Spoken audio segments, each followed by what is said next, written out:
Welcome to first period accelerated 7th grade math. We are working today in module 7 on lesson 7.3. I'm going to show you the quickest route to success on tonight's homework on page 30. Everyone in this room on page 30 right now. Everyone at home, I want you to go straight to page 30 and I want you to mark these 3 bullet points as rules 1, 2, and 3. Listen as I read them now. If an equation represents a nonlinear function, it will have one or more of the following characteristics. Guys, if you will write these down and or mark them on this page in your textbook, your homework will be easy peasy. First item, variables raised to a power other than 1. So for example, to the side, please write this example. An example would be x squared. What if you saw x to the 3rd, x to the 4th, x to the 5th, x to the 100th? Would that still be a nonlinear function? Yes, it would still be nonlinear. Let's go to the second item.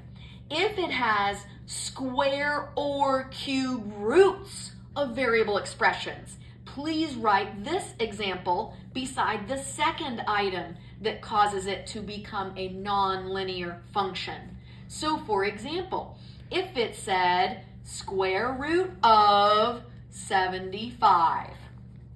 Now you don't even need to find the square root of 75 to know that this equation or expression is what? Non-linear. Can I please see everyone writing these examples? I'm giving you these examples, class, so you can write them down so that you can look at them later. Who learns great from examples? I always needed examples when I was your age in math class. That really helped me to learn. Okay, so the third item you do not want to see unless you're going to call it non-linear. Variables in the denominator of a fraction. Class, where is the denominator located in any fraction? On the bottom section. So give yourself an example. Now let's see. Variables in the denominator. What is a variable? A letter standing for what?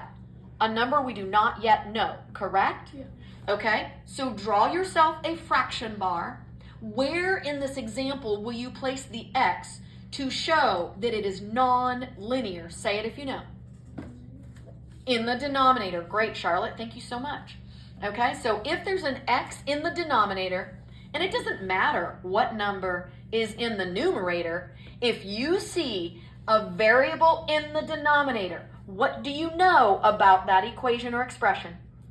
That it's nonlinear. That it is nonlinear. Thank you, Justin. All right, so the following are examples of different types of nonlinear equations. What in this equation causes us to call it nonlinear? Tell me, please, Justin. The x to the second power. Yes. Now, what if this said 2 to the second power? Would you still say nonlinear, yes or no? The answer would be no. Because it's only when it's a variable to a power higher than 1. Are we understanding? Great job, Justin. Let's go to the next example. It says y equals 4x to the 3rd power. What do we think, Alea? Linear or nonlinear, and why? Nonlinear. What piece of this equation makes it nonlinear? The power of 3 next to an x, next to a variable. Guys, again, if the cubed symbol were next to a number, would that make it nonlinear? No. It only makes it nonlinear when it's next to a variable. When it's next to a variable. And again, notice your graph, right? What kind of line does it have to have on the graph in order to be linear? A straight line. Okay? But it cannot be curved. And again, here, it cannot be curved. All right, go down below. Tell me, please, Finn, what is it about this equation that makes it non-linear? Feel free to look back in your notes. Hint, there is a note in blue about this one. Because you see something inside of a what symbol?